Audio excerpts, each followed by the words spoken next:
Soldiers never die. They just fade away. This one woman was taking her daughter to Paris, to the conservatory there of music, to study piano. And she told me that her father, or grandfather, I'm not sure, was a very famous pianist in China during the Cultural Revolution, and that they cut his hands off.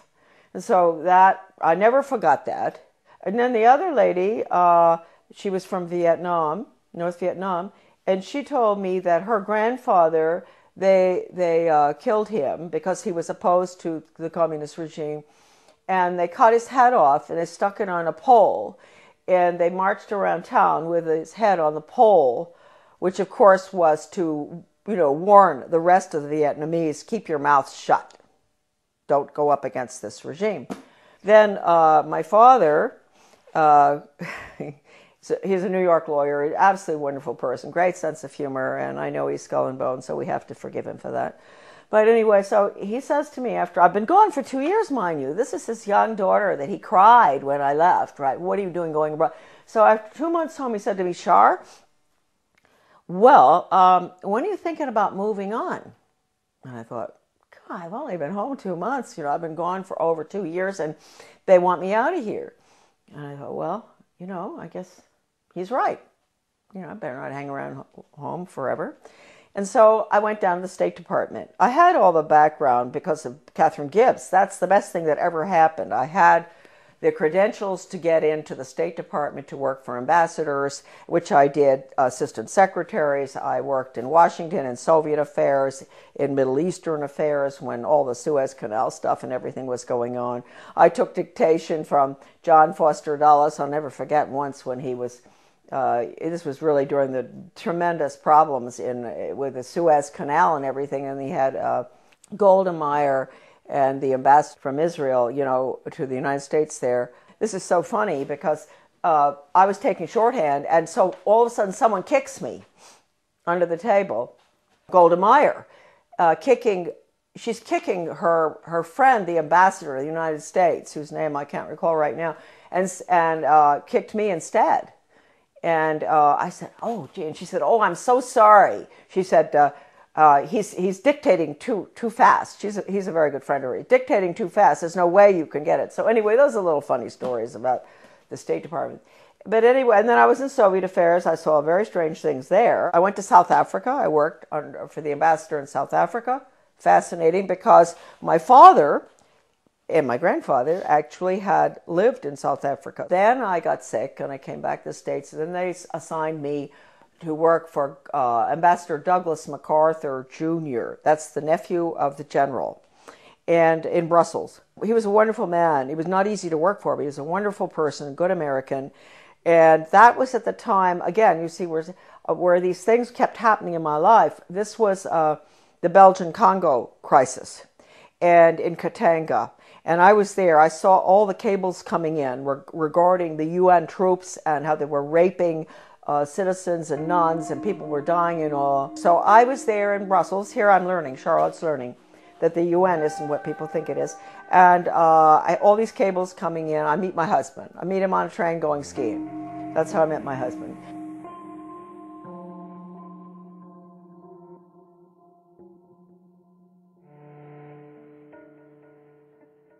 My husband and I are engaged. We subsequently get married in the United States. He comes over.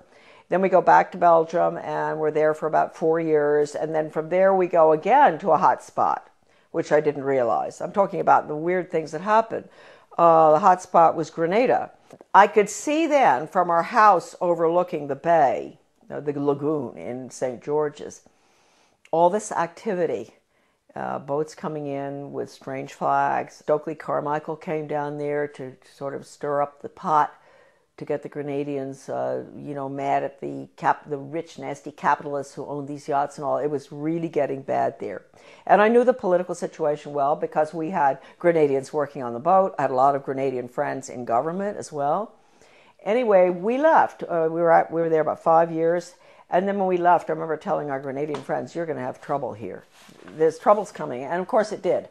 In 1984, 4, I guess.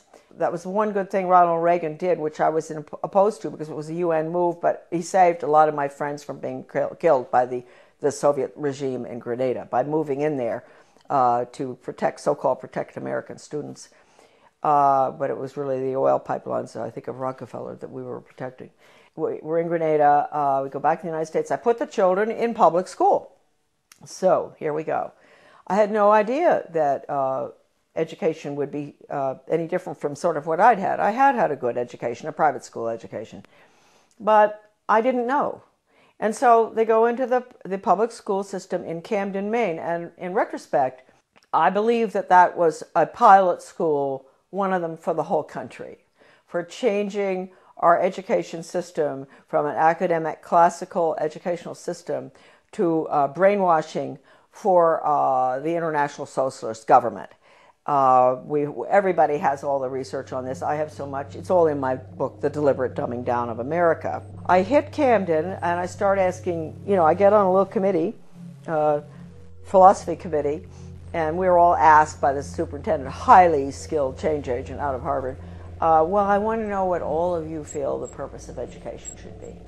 And so I said, well, I think it should be to give the students a sound academic education in basics and also a strong sense of sound morals and values. And boom, they all looked at me and they said, whose values?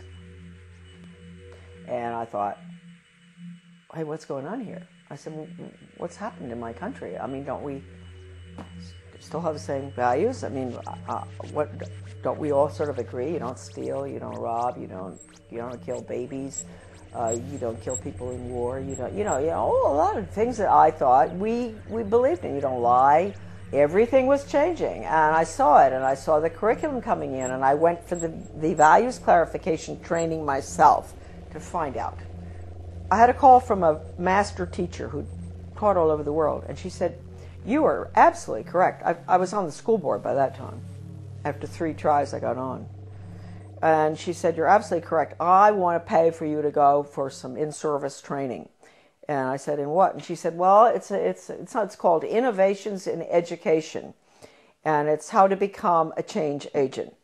She paid $100 for me to go. I went.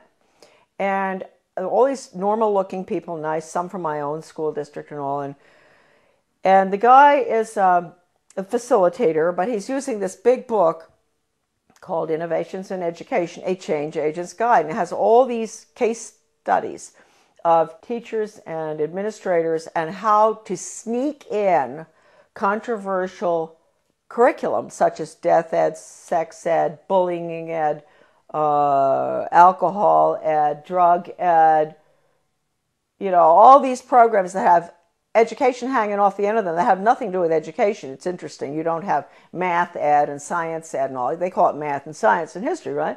But when you see anything with education hanging off the end of it, red flag, huh?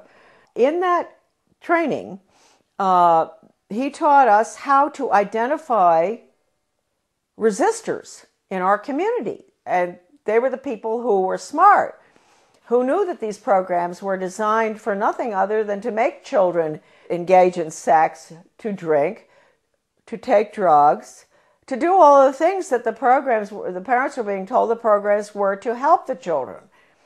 I was considered a resistor too. Here they were training me to identify myself, huh?